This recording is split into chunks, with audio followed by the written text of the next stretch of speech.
So hello সবাইকে, good morning. আশা করছি তোমরা সবাই খুব ভালো আছো, আর আমিও কিন্তু বেশ ভালো আছি। তো চলো তাহলে আজকে ভিডিওটা একদম প্রথম থেকে স্টার্ট করা যাক। তো সকালবেলা ঘুম থেকে ওঠার পরে আমি কিন্তু বিস্কুট খেয়ে নিয়েছিলাম, দেন কিন্তু 10:30 নাগাদ ভাত, গরম গরম আলু ভাতে আর আলু ভাজা দিয়ে খেয়ে নিয়েছিলাম। আর আজকে কিন্তু আমাকে চুলে তেল দিয়ে অবস্থাতে ভিডিও করতে হচ্ছে। গাইস কি আর বলবো, সে যাই দিই না কেন চুল উঠে উঠে তো আমার শেষ হয়ে যাচ্ছে। তো সেই কারণে আর আজকে আমি জন্য আগের দিন রাত্রিবেলাতে তেল দিয়ে দিয়েছিলাম। আর তোমরা থাম্বনেল দেখে তো বুঝতেই পেরে গেছো ঠিক আমি কী বানাতে চলেছি। আর এইটা বানানোর জন্য আমার কিন্তু লেগেছে হচ্ছে গিয়ে 3 রকমের উল, আর হচ্ছে গিয়ে নিয়ে নিয়েছে হচ্ছে গিয়ে, দেখতে পাচ্ছ এটা একদম সাদা, আর হচ্ছে গিয়ে ঘিয়ে কালারের একটা শেড, খুব মিষ্টি কালারটা ছিল। আর তারপরে নিচে একটা ইয়েলো আর অরেঞ্জের মিক্সড একটা কালার, আর ব্লু কালারটা তো আমার কাছে ছিলই। আর নিয়ে নিচে একটা গার্ডার, এই গার্ডার তো সবার কাছে আছে। তো তোমরা যে কোনো গার্ডার দিয়ে বানাতে পারো, এমন গার্ডার নিতে হবে যাতে সেই গার্ডারটা যেন না ছেড়ে। আর নিয়ে নিচে হচ্ছে এই আঠাটা, আর এই আঠাটা কিন্তু সেই মনে আছে কাঁচের সাথে দিয়েছিল ওই আঠাটা। এই আঠাটা দিয়ে আমি আজকে পুরোপুরি কাজ করব। আর সত্যি কথা বলতে, আর ওই আঠাটা আসার পরে তো আমি আর মানে ফেভিকল আঠা তো ধরিই না, কি আর বলবো। তো আমার মনে হয় না এই ভিডিওটা দেখার পর আর কেউ পারবে না এই জিনিসটা করতে। আর সেটা হচ্ছে গিয়ে মানে তোমরা একটু দেখো, তোমরা পুরোপুরি পারবে কিচ্ছু না। এই উলটাকে একটা সাইজের উল নিতে হবে, 3 রকমের উলটা এক সেম সাইজে কেটে নিতে হবে, দিয়ে কিন্তু এখানে ফটাফট একদম বেনুনি করে নিতে হবে গার্ডারটার সাথে ঢুকিয়ে, যেমনটা ঠিক আমি এখানে করছি। তোমরাও একটু ভালো করে দেখলে তোমরাও আশা করছি পারবে। তো চলো তাহলে তোমরাও একটুখানি ভিডিওটা দেখতে থাকো।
তারপর কিন্তু স্টারগুলোকে আটকে আমি চলে গেছিলাম খেতে। আজকে খাবার ছিল হচ্ছে কি ভাত, সাথে কিন্তু ইলিশ মাছের তরকারি। তারপরে কিন্তু আমি আর একটা নীল উল যেটা ছিল সেটা দিয়েও কিন্তু আমি করে নিয়েছিলাম।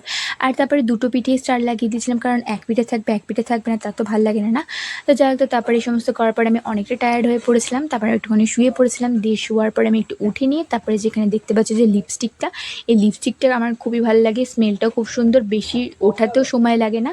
তো সেই কারণে আমি ভাবলাম হয়তো একটুখানি দেওয়ার পরে আমি ভালো লাগবে, তারপরে দেখছি না একদমই ভালো লাগছে, সেই কারণে আমি আবার ডিপ করে দিলাম। দেওয়ার পরে এইবার যে জিনিসটা বানিয়েছি সেটা দিয়ে একটুখানি আমি একটু মাথায় পরে একটু ফটোশ্যুট করবো না বলো, না হলে হয়? আমি আগে আমার ফটোশ্যুট করবো, দেন তারপরে সৌমেনদের বাড়িতে যাবো ফটোশ্যুট করতে। আর যেহেতু মেঘলা ওয়েদার ছিল, তো সেই কারণে একটু তাড়াতাড়ি করতে হবে, না হলে কিন্তু কালারটা ঠিক করে আসবে না, আর ওয়েদারটা ঠিকঠাক না হলে ঠিক করে ভালো লাগবে না দেখতে। আর সেই কারণে আমি কিন্তু এখানে একদম ফটাফট রেডি হয়ে গেছিলাম। শুধু রেডি বলতে গেলে কি, জাস্ট একটু লিপস্টিকটা পরে নিয়েছিলাম। আর এই হচ্ছে মানে লুকটা দেখো গার্ডারটার কতটা তারপরে কিন্তু আমি এখানে ফোনের সামনেতে কিন্তু চুলটা বেঁধেছিলাম, কিন্তু ভালো করে হচ্ছিল না। তো তারপরে কিন্তু আমি একদম ও ঘরে গিয়ে আয়নাতে সুন্দর করে চুলটা বেঁধে নিয়েছিলাম। আর জাস্ট দেখো লুকটা কি সুন্দর লাগছে দেখতে, জাস্ট আমি তো দেখে অবাক হয়ে যাচ্ছি। আচ্ছা তোমাদের কেমন লাগছে তোমরা কিন্তু অবশ্যই জানিও। আচ্ছা দাঁড়াও দাঁড়াও, আগের ফাইনাল লুকটা তো দেখবে, একটুখানি ওয়েট করো। আগে আমি এই জিনিসটা একটুখানি আমি ফটো তুলে নিই, তারপরে যাবো কিন্তু হচ্ছে কি সৌমেনদের বাড়িতে। আর আমার তো এটা পরার পর আমার তো মাথা থেকে মানে খুলতেই ইচ্ছা করছে না। আমি এইভাবে চুল খুব একটা বাঁধি না, তবে এরকম তো বানানোর পর তো মনে হয় না সবসময় এরমভাবে আমি চুল বেঁধে থাকবো, যে এতটাই সুন্দর লাগছে। আর তোমাদের ভালো লেগে থাকলে অবশ্যই একটুখানি কমেন্টে জানিও। তারপরে কিন্তু আমি একদম উড়ে ফেরে পুড়ে যাচ্ছি হচ্ছে সৌমেনদের বাড়িতে। আর দেখতে পাচ্ছি চুলটা আমি ঠিক করে ভালো মতো বাঁধিনি, যেরমভাবে খুলে রেখে চলে গেছিলাম। আর এই হচ্ছে জিনিসটার ফাইনাল লুক, জাস্ট দেখো তোমরা, তোমাদের কেমন লাগছে তোমরা একটুখানি জানিও। আমার তো জাস্ট ওয়াও মানে ওয়াও লাগছে, আমি তো ভাবতেও পারিনি। আর স্টারগুলো দেওয়ার পর যেন আরও বেশি চকমক করছে, তাই না? আর তোমাদের যেগুলো বিড আছে, তোমাদের কাছে যে বিটসগুলো আছে, তারপর কড়ি আছে, তোমরা সেগুলো কিন্তু সৌমেনদের বাড়ি থেকে ফটোশ্যুট করে আসার পরে এই যে মহারাজ এখানে দেখতে পাচ্ছ দুজন রয়েছে, এরা মহারাজ নাকি মহারানী আমি ঠিক জানি না। যাই হোক, তবে এদেরকে দিয়ে একটুখানি দিচ্ছিলাম, তখন কিন্তু বেশ খেলছিল। আর পাশের যে বোনটা দেখতে পাচ্ছ, বোন না ভাই আমি ঠিক জানি না, তবে ওর শরীরটা একটুখানি খারাপ রয়েছে, কারণ উটপাটাং খেয়ে ফেলছে, আর সেই কারণে পেটে ব্যথা করছে, বারবার বাথরুম যাচ্ছে। যাই হোক, তো কী আর করা যাবে, শরীরটা তো শরীর সবারই খারাপ হয় তাই না? তো সেই কারণে ঝিম মেরে রয়েছে।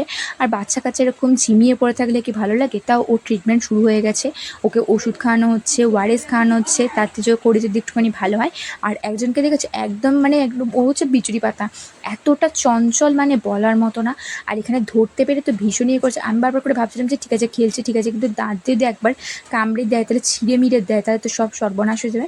তারপর এটা নিয়ে যখন ওর খেলা হয়ে গেছে, তখন কিন্তু আবার ও আমার বোর্ডের কাছে যাচ্ছে, মানে কি বলবো। তারপর আমি একটুখানি দেখছিলাম যে ও খেলে কিনা, তারপর দেখছি না ও খেলছে না, মানে ওর শরীরটা এতটাই খারাপ মানে ভাবা যায়। তারপরে কিন্তু এখানে আমাকে বলেছিল ঝিনি দিদি যে এখানে ওর ওয়েটটা একটুখানি মাপতে, তো সেখানে আমার যে মেহেন্দির যে মেশিনটা ছিল সেই মেশিনটা বের করে আমি একটুখানি ওর ওয়েটটা মাপছিলাম, কারণ ওর ওয়েট অনুযায়ী হচ্ছে গিয়ে ওষুধ নিয়ে আসবে ঝিনি দিদি, তারপরে গিয়ে খাওয়ানো হবে, তারপরে আস্তে আস্তে সুস্থ হবে। তো সেই কারণে আর এখানে দেখতে পাচ্ছ ওয়েট তো মানে বারবার করে আপ ডাউন করছিল। তারপরে সন্ধ্যাবেলা আমি কিন্তু খেয়ে নিয়েছিলাম হচ্ছে কি নুডলসটা। আর এই নুডলসটা হচ্ছে কি এনজয় নুডলস, এটা রিনিজের দোকানে এসছে। আর খেয়ে নিয়েছিলাম হচ্ছে একটা ঝাল ঝাল স্পাইসি লেস, এটা কিন্তু খুবই সুন্দর লেগেছিলো খেতে। আর এমনি ঝাল, তারপরে আমি আবার লঙ্কা খেয়েছি, মানে খাবো খেয়ে একদম ডাইরেক্ট ওপরে চলে যাব।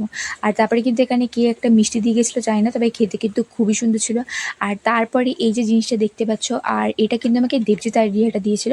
তো আমি ফুলটা বানিয়ে রেখেছিলাম কোনো কিছু একটা কারণে, তো আমি ওকে জিজ্ঞেস করেছিলাম যে ফুলটা এখানে আটকা, বলছে হ্যাঁ হ্যাঁ ফুলটা আটকা, খুব ভালো লাগবে।